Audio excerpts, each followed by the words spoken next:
Yesterday's win against Newcastle gives me perfect ammunition for this video. In this video, I want to do a deep dive into Everton's current midfield ahead of the 26-27 season. Because I think for the first time in a while, Everton has a kind of luxury problem of having a very, very stacked midfield. Part of my motivation to do this video is that I want to appeal to the imagination of Everton fans.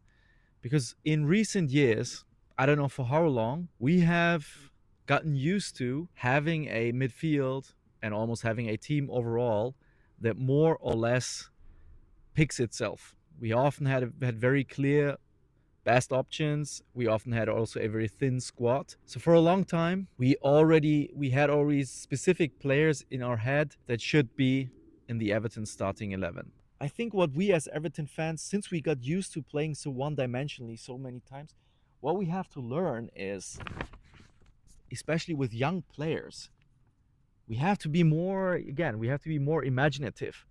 We can't take what these young players are like now and take that as the reason not to play them and just rely on the tried and tested and then panic and say, hey, at least with Grealish, we know what we're going to get. Within Jai, we know what we're going to get.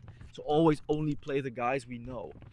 We have to be imaginative and think what these young players, based on the qualities they show, how those qualities could even become better, look more refined if they're given room to grow. So don't get too married to a player's idea you have in your head now with young players. Doesn't make sense to call a young player that definite thing already. He's shit, he's great, he's the best. These players are still developing. They're not the finished article yet. Rather assess what is their profile like, what are their qualities, how could that look like if it proper flourishes.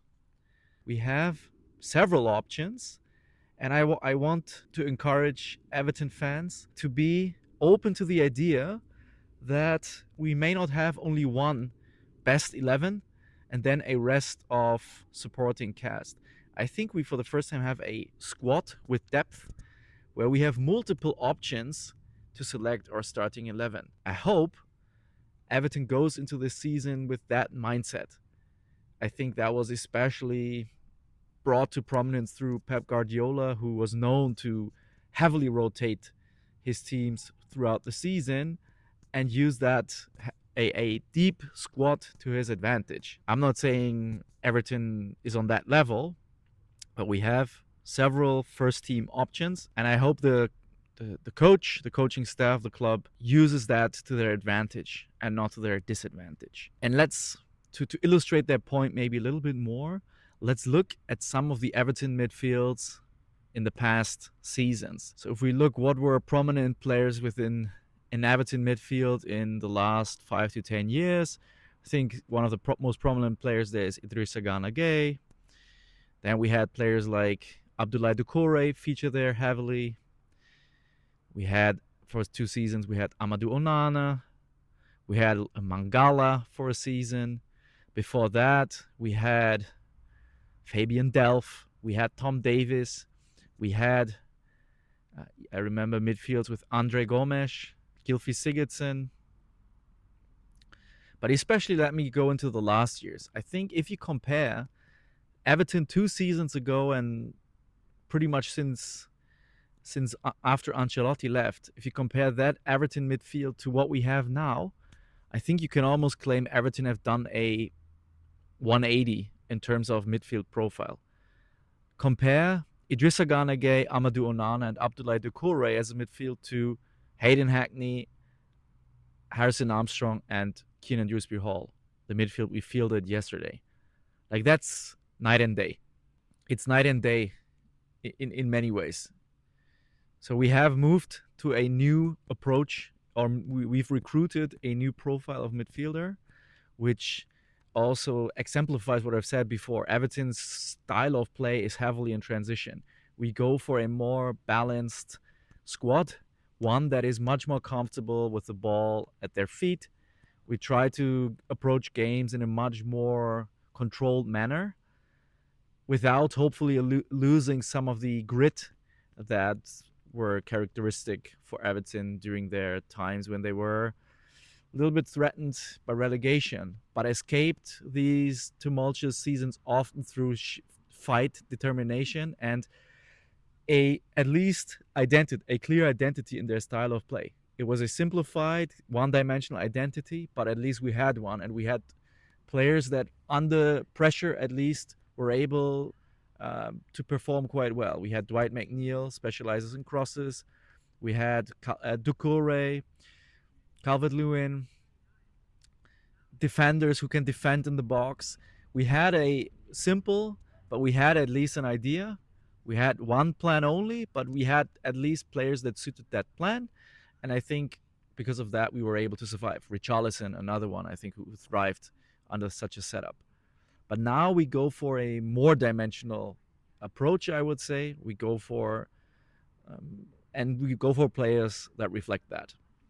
So compared to Idrissa Gana Gueye, Doucouré, and Onana, the current midfielders we have overall have a much more technical profile. They are better passers. They have a better, they also able to contribute offensively in a much more effective way. They're much more tidy on the ball. They're much more comfortable with the ball at their feet. And of course, they are less physical. I think that will be one of the biggest questions with this new midfield. Like I said, we did a 180. We almost now completely got rid of these like physically strong midfielders who specialize in one-on-one duels, area balls, a scruffy game. We've pretty much gone the complete opposite. So we will have to see if we've maybe gone too much into that direction. But we are much more technically gifted midfield that should be much more able to control games more. We should see an Everton side that is much more comfortable being in a position where they are the dominant side on paper, where they play at home, where they play cup fixtures away from home against teams from lower divisions. I expect Everton to look much more comfortable in this kind of environments than they used to in the past. My dream for this Everton midfield, but for the whole team in general, is not that we implement one new definite style. I don't want this new Everton to replace one style, let's say physical, direct style under Sean Dyche, early David Moyes, and out of necessity for sometimes Lampard and Benitez. I don't want Everton to replace that relatively one-dimensional style with a new one-dimensional style. I don't want Everton all of a sudden try to become a copy of Brighton or something like that. A team that only plays passes on the ground, that tries to avoid the long ball at all costs. I don't want that. My ideal version for this new Everton team and Everton midfield specifically is a tactically flexible team. A team that uses the variety of its midfielders, their different skill sets, and their different chemistries to their advantage. That mixes it up depending on form, depending on the opposition, depending on whatever. The environment, is it a home game or an away game? What league position do Everton find themselves in? I want Everton to take these factors into account, be a tactically flexible team, a team that is harder to predict how they're going to play, a team that shows innovation much more in terms of how it sets up and how it approaches a game. Because as much as I said we have much more technically gifted players now in the middle, I still think our midfield has a nice mixture of profiles with different skill sets, and I want the coach to use them to his advantage. I think it will be a great shame if we fall into the trap from last season, which is more or less playing the same lineup if it is available. The midfield always consisting of Idrissa Gana Gueye, James Garner, and Dewsbury-Hall. We all would have guessed if these injuries wouldn't have happened, AFCON wouldn't have happened, Moyes probably would have gone for the same lineup week in, week out. Similarly, kind of to what he did at West Ham. But I hope that this season it will be different. I hope that it's not one fixed 11 that will be put to the game regardless of circumstance. Rather, as I said, a mixture that everyone gets always should be ready, because every game they could be in the starting 11. And if they're not in the starting 11, they will be brought onto the pitch sooner or later. That would be what I wish for in terms of Everton's tactical approach for this season. Not just one system, not just one style of play, but a tactically flexible style. Even though that can be within the same formation, I don't mean like we should be what all of a sudden mix up 4-5-1 and then play, or 4-3-3, whatever you want to call it, and then change to a 5 at the back. I don't even mean that. I mean we can play in our standard formation. I would call it like a 4-3-3, I guess. We can play within that formation, but use different approaches with different player profiles. That would be what I'd like. So let's go through all the midfielders we have, and I came up with a kind of positional ranking. To simplify things, I divide central midfielders in a very broad way into number sixes, number eights, and number tens. Of course, the very common categories in football. The number six being, let's say, a deep midfielder, someone that I don't even mean in terms of profile. I mean in terms of position, just in terms of position on the pitch. Where do they have their most actions? The number six being the deepest midfielder, the eight in the middle, and the 10 being the most advanced central midfielder. And here you can see how I classify the current Everton players. Tell me if you think I got the profile a little bit wrong there. So as our number six, and as our out and out number six, I only have Christian Norgaard, which is why his signing, I think, is definitely very important. But I will talk about Norgaard as an important player later on. We needed him because we didn't have an out and out number six. So hopefully Christian Norgaard can be our out and out number six, meaning someone that mostly stays 10, 15 meters, 15 to 30 meters in front of the back four, in a way protects the most of advanced, like protects the line between attack, midfield, and the defense, makes those spaces tight, and is someone that can receive the ball under pressure. Doesn't play fancy passes, just receives the ball, able to withstand a first wave of pressure by playing a simple pass, by using his body, by having composure on the ball. I hope this out and out number six is Christian Norgaard. At least that's how he has been advertised to me, and that's also how I remember he played for Brentford. So number six, we only have one, hence the importance of Norgaard. Then I put players into between number 8 and number 6.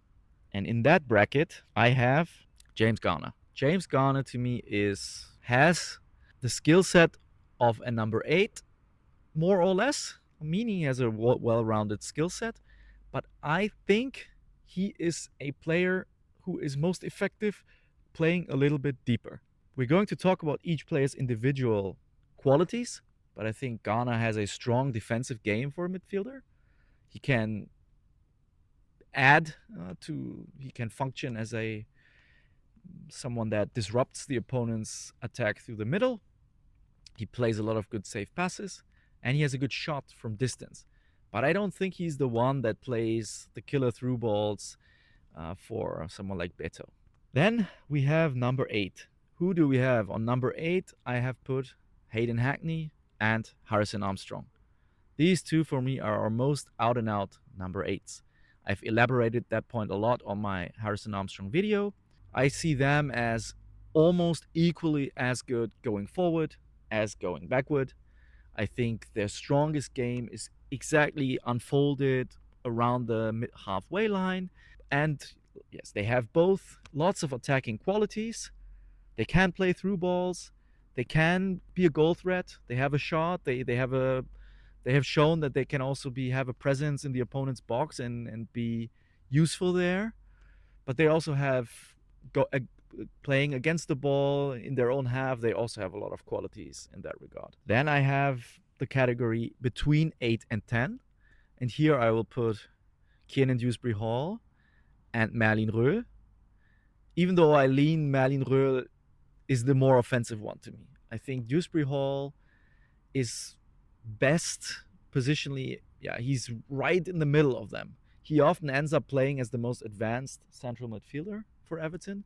But last year, that was down to not really having the other best Everton midfielders being deeper players, Garner Gay and James Garner, and then often even Moyes preferred Iroegbunam over Alcaraz, which meant the most advanced midfielder had to be Dewsbury-Hall. But I think Dewsbury-Hall can also be a sensible option in the number 8.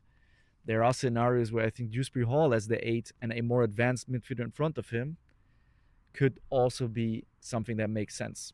And then Merlin Røhl, with each game, I think he moves more up forward because I don't want him with the ball, with the back against the opponent's goal in his own half. I want him facing the opponent's team with some space in front of him. And I think that will happen best in an advanced midfield position.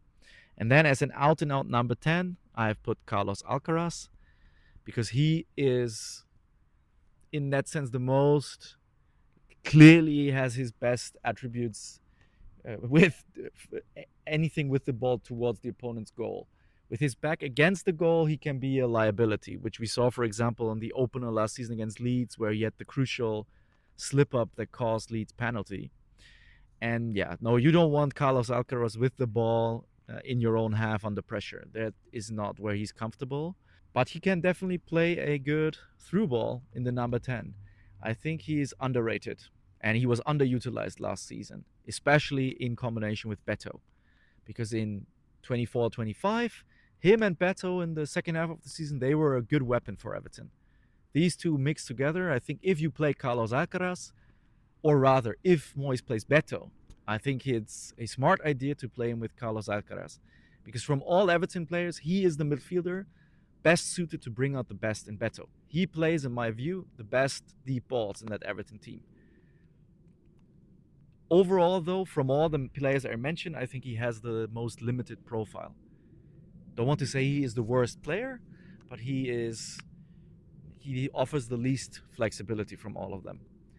And to me, even though Iroegbunam is set to leave apparently, I could also see Carlos Alcaraz be a player that is let go if a suitable offer comes.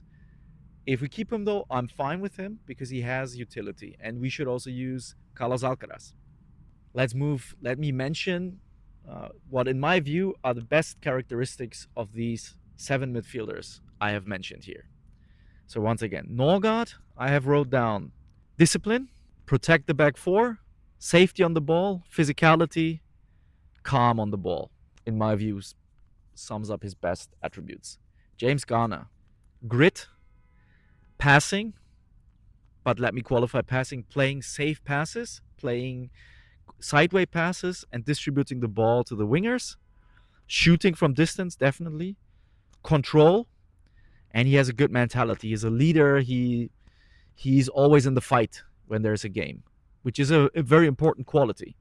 Hayden Hackney, we don't know so much about him yet, but I put down passing, forward passing, shooting, offensive utility, and I think he has a good spatial awareness. He may not be as strong defensively as James Garner. I don't think he has that gritty, fighty midfielder, but he is smart. He can read the opponent's game pretty well, I think. He's often intercepted balls by reading what's going to happen. And then Harrison Armstrong, I think pretty similar to Hackney as a number 8, like I said. Passing, also sideways, but also offensive passing. I think he has a lovely spatial awareness, which is super important in midfield because things happening in a 360 degree around you, and he has that amazing awareness. He seems to be able to know what's going on behind him, so he's able to use his body extremely well. Perfect midfielder skill set. Passing, spatial awareness, intelligence, also calmness on the ball. He can also be aggressive in slide tackling. I think, yeah, he's a complete midfielder who just lacks experience and maybe sometimes a little bit of physicality. But, I mean, yesterday, what a performance that was. Then we have Kiernan Dewsbury-Hall. He is definitely offensively the best all-rounder because he can score goals, he can assist, he can carry the ball. Probably from that midfield, together with Alcaraz and Röhl, he's the best ball carrier.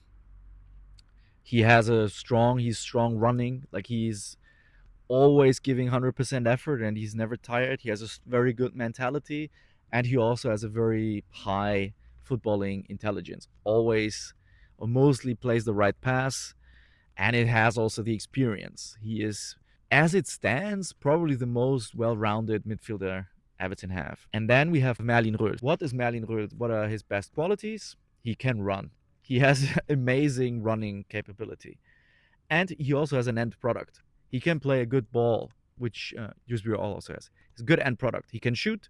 He can play a decent pass. He can cross. He's athletic. He's physically strong, and he has a real drive. Like, he brings enormous energy. He can definitely shift the momentum. He brings a drive in the final third that no other midfielder maybe has in Everton's side, except maybe Carlos Alcaraz, because I also wrote down he has a good drive and he plays a very good offensive through ball.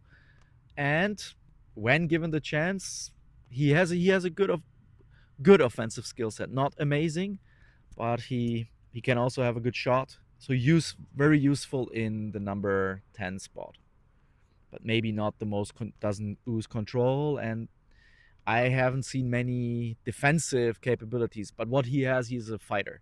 Like, he is that little bit cliche, but he brings that Argentinian bulldog a little bit, right? He's definitely not someone that is pushed around in a heated game, maybe a derby. It's to have someone like Carlos Alcaraz makes you feel like, yeah, it's good this guy's on our side. So now I've mentioned the best, in my view, some of the key qualities. Feel free to add a couple that you think I've missed. And now what I thought could be interesting, what is also important to me, instead of thinking with these midfielders obviously simply in terms of names or just thinking about them individually, we should think about what combination of midfielders makes the most sense given all these different profiles. And I've come up with a couple of mock lineups, mostly midfield lineups, but sometimes I fill out the whole team. And I want to reflect what I think about these lineups and what lineups in my view make a lot of sense and what lineups maybe Everton could be tempted into fielding because they have the names, but lineups that in my opinion could face some difficulties. So let me start with what I expect, or what I hope is the starting 11 against Crystal Palace. So in goal we have Travers, maybe Pickford. I saw that he's back finally, but he definitely joins the group pretty late. So maybe the first game Travers is in goal. I wouldn't feel bad about that. He has had a good preseason. Then we have Branthwaite and Tarkowski. Think as it stands, Tarkowski is the new captain, has played yesterday pretty well. O'Brien didn't have many outings as centre back. And yeah, Branthwaite is our best centre back. If these two are fit, I expect them to start together. Then on the left, very controversial player. But in the context of the whole starting lineup and based from what I've seen in preseason, I think it will be Mykolenko. Yeah, some fans will be very angry if he plays. But yesterday in the second half, he was actually pretty good. And I think he will play. On the right back, then, that may be a surprise. But I think, as it stands, since we haven't signed a right back, I think it will be Merlin Röhl. Because he's been the player of the preseason, so he deserves to start. He's looked capable there. He looked better there. I think it will be Merlin Röhl. I don't think Patterson will feature at all. I think yesterday was more like he was given minutes because maybe there was a favor almost by the manager to say, look, I give you 50 minutes so you can showcase yourself, get some match fitness, improve your chances to get a deal. But I don't think there was a serious tactical move there. And then, now, the hot topic of this video, what will the midfield look like? Maybe it's recency bias, but I actually think Everton should field Hackney, Armstrong, and Dewsbury-Hall. At least, I wasn't sure, and I'm still not sure if that midfield will work or if that midfield is defensively suspect. But it worked yesterday.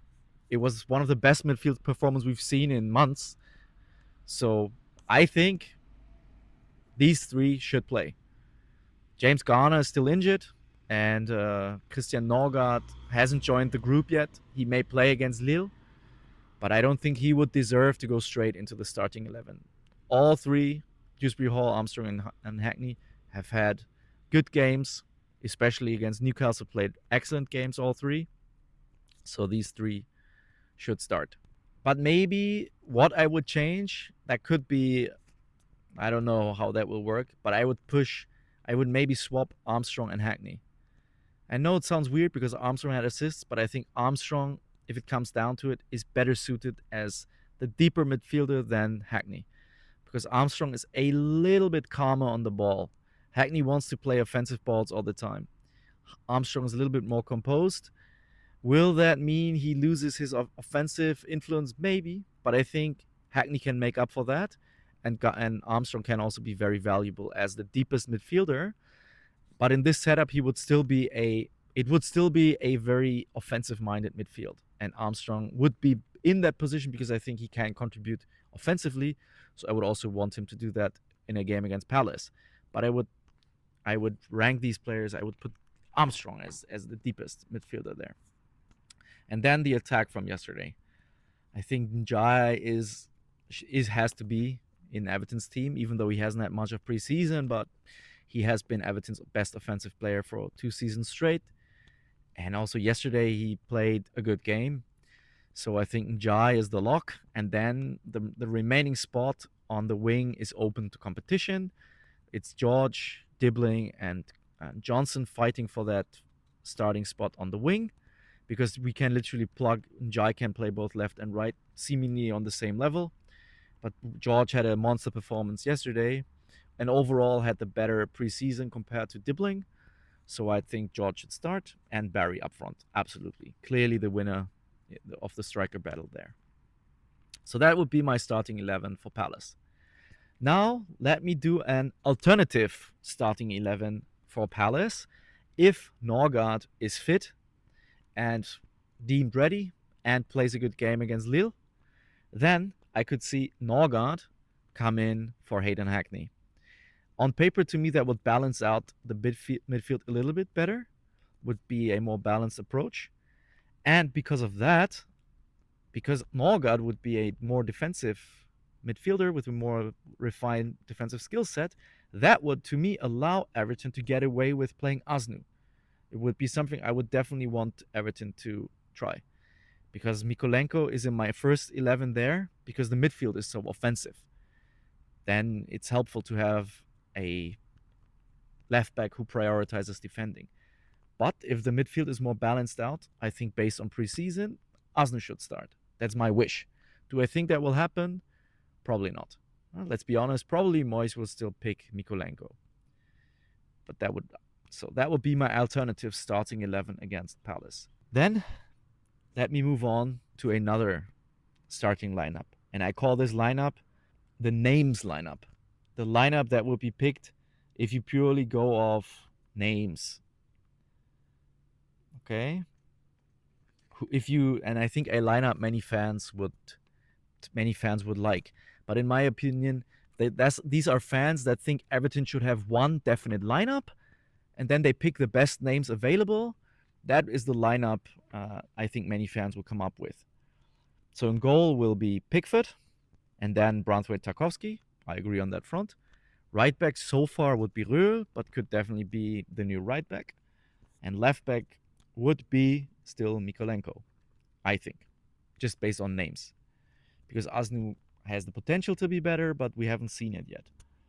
Then the names midfield in particular, I think based on names, many Evertonians would pick Norgaard as the 6, Garner as the 8, and Dewsbury-Hall as the 10.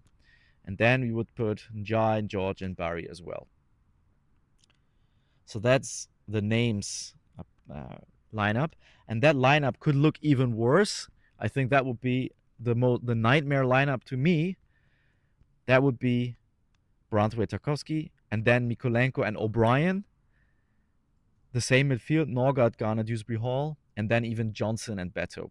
That will be a lineup that we can all see happening. That will be the most anti-football lineup, or in that sense, the most direct lineup possible, most defensive-minded lineup as well.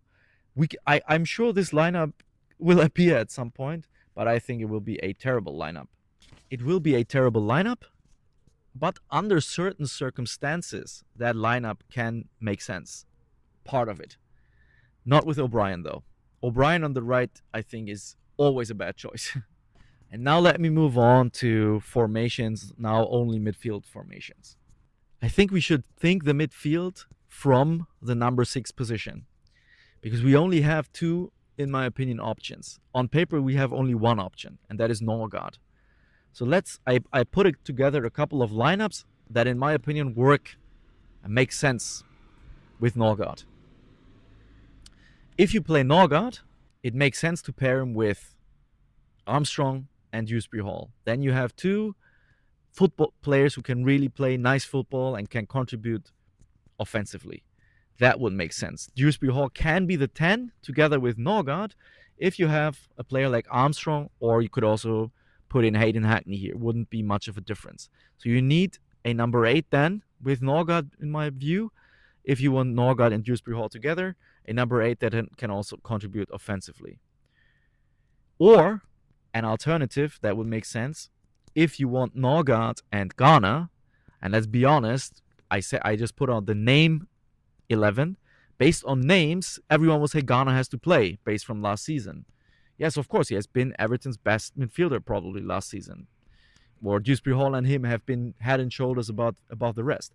So if you put Norgaard and Garner, in my opinion, the two most defensive midfielders in the Everton midfield, then, in my opinion, you have to pair him with a 10. And that will be, you have to pair him with an offensive midfielder with a real drive towards goal to balance that out.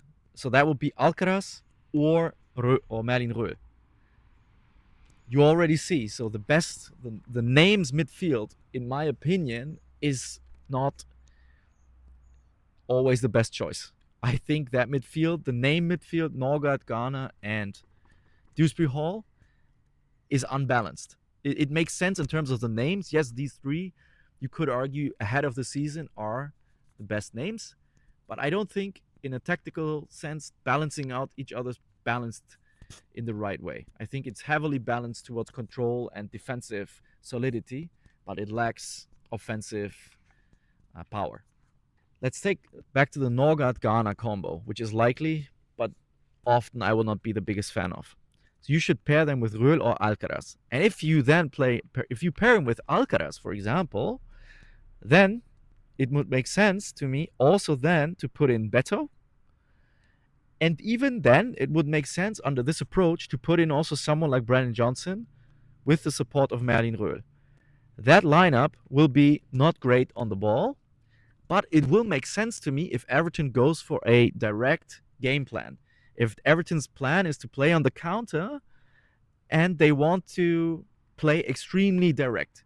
This team then has a lot of runners. You have Beto running in behind, you have Johnson running in behind, and you have Merlin Röhl, who's also a great runner.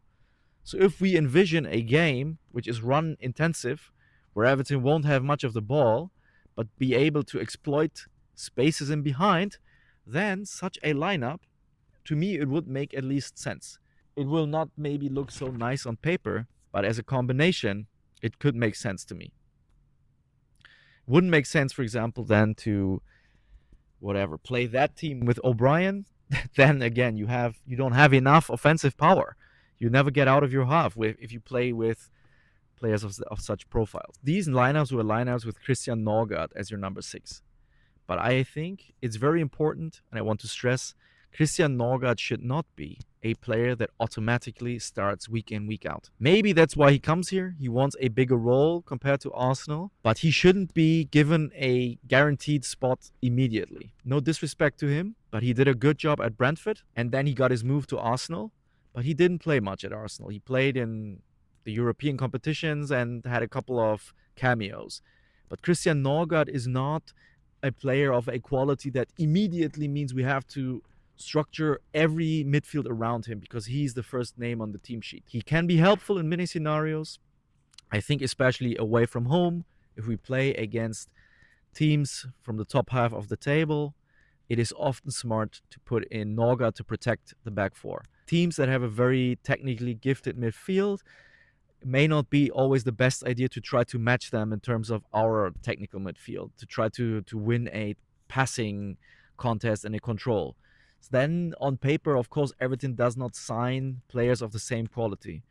Under such conditions, it is often smart to try to exploit the weaknesses of a technical midfield. In such games, I think it's often smart to start with Norgaard. But if the roles are reversed, if Everton play at home, for example, against Crystal Palace, decent Premier League side, but a home game, first game, and Everton and Crystal Palace are still, their final squad is not yet completely ready. They have a new coach. That is definitely a home game that Everton should look to try to take the initiative to bring the game to Palace. In such a game, I think it's not a game where you need to start Christian Norgaard. I think you should start Garner. Garner should be the number 6. Okay, Garner is not available. So then becomes the question, should we start Norgaard or should we take the risk and play a very offensive midfield? Norgaard shouldn't be a lock in the number 6 position. And because I think there is an alternative, or that's something I want Everton to definitely try out, I want to see formations where James Garner is Everton's number 6, the deepest lying midfielder. A number 6 that interprets that role, of course, differently to Norgaard. We still want Garner to be the same player as before, but we want him to play in a deeper position than last season a little bit and prioritize the safer parts to his game. He can still mix in his shots from distance, but we want him to protect the back four and be the first player that receives the ball from the back four under pressure. A couple formations then that would be possible. If we play Garner, it allows us offensively, it allows a more offensive Everton. That to me, for example, would allow to put Dewsbury-Hall as the number 8, because Dewsbury-Hall is not just the number 10. As the number 8, he's also helpful. He can still help out defensively. He's very strong athletically. And then you could put Merlin Röhl. Garner, Dewsbury-Hall, Röhl, I could see that work. You don't have enormous control, but you have technically sound players. And you have, with Merlin Röhl, then very also good offensive power. All three of them have an offensive game. I think that would be a nice balance. Or you could also, and that's something, the favorite midfield for me, that's what I hope turns out to be a possibility. If James Garner proves to be able to play the number 6 reliably, then you could, of course, put Dewsbury-Hall in the 10, but then you put Harrison Armstrong or Hayden Hackney besides him. I think currently Harrison Armstrong would be my choice because he has had slightly the better preseason, of course, and he's been with Everton before. He's a local lad. He's had the better game yesterday against Newcastle. So my favorite midfield on paper right now would be Garner as the 6, Armstrong as the 8, and Dewsbury-Hall as the 10. That would be how I would line up in games where Everton is the team that is the home team or is the away team, but plays against a promoted side or a team out of form, where you want Everton to take the initiative and claim the ball. And then my last lineup, and then I finish this video, I put under this lineup the subtitle, "Can you get away with that?" And that lineup is the lineup I actually put for Palace. Hackney, Armstrong, Dewsbury-Hall. Can you get away with that? I think it's still a question mark. Against Newcastle, it worked from minute 15. They too, Armstrong's defensive IQ and Hackney's defensive IQ were enough to make Everton look extremely comfortable also against the ball in midfield. And then they had so much control on the ball that Everton weren't even forced to play so deep. They took the game so much to Newcastle that Newcastle were the team in the position that Everton finds themselves so many times in the past. Everton always had the ball in Newcastle's half, so whenever Newcastle even won the ball back, Everton had many men up front, so Newcastle found it hard to take the game into Everton's half. The game, especially in the second half, was mostly played in Newcastle's half, and it was because of the control, the ability on the ball of Hackney and Armstrong. Can you get away with that? And I think it's also because of Dewsbury-Hall as the 10. Because Dewsbury-Hall, like I profile him, is between 8 and 10. He is someone that also helps out defensively. He also helps out giving a sense of control. You can always play the ball to him. Something that like an Alcaraz does not do for you. So to pair Hackney, Armstrong, and Alcaraz or I don't know, that could be a little bit too offensive. That could be too lightweight. But with Dewsbury-Hall, the two youngsters, they get also a good protection from the number 10. So these are my combinations. Let me know what you think of these combinations. Any combinations in your view that could also make sense. I hope my main points are clear. Don't always put players just purely on names. I think the best name midfield, currently Norgaard, Garner, KDH, may not be the best idea, but also other wild combos are not the best idea. Look at your midfielder's profile and make combinations that balance each other out well. We should use the variety of these midfielders, their different profiles and skill sets to our advantage for a tactically varied approach, from taking into consideration opponent, form, home game or away game, whatever we expect the atmosphere to be like. We should take that into account and mix and match our lineups according to that. That would be my wish. And that will also mean all these players are constantly involved, get a lot of minutes, and not some get all the minutes and other players feed off scraps. That will be more beneficial for everyone. The young players we will, even if some of these young players do not perform on the level they've shown in preseason, at least we know then what level they have, because they have played many minutes. We have a much clearer idea what they are good at and what they're not. But if we ban them back to the bench like last season, we need a preseason in order to even understand what we have, to be able to make such videos. That shouldn't repeat.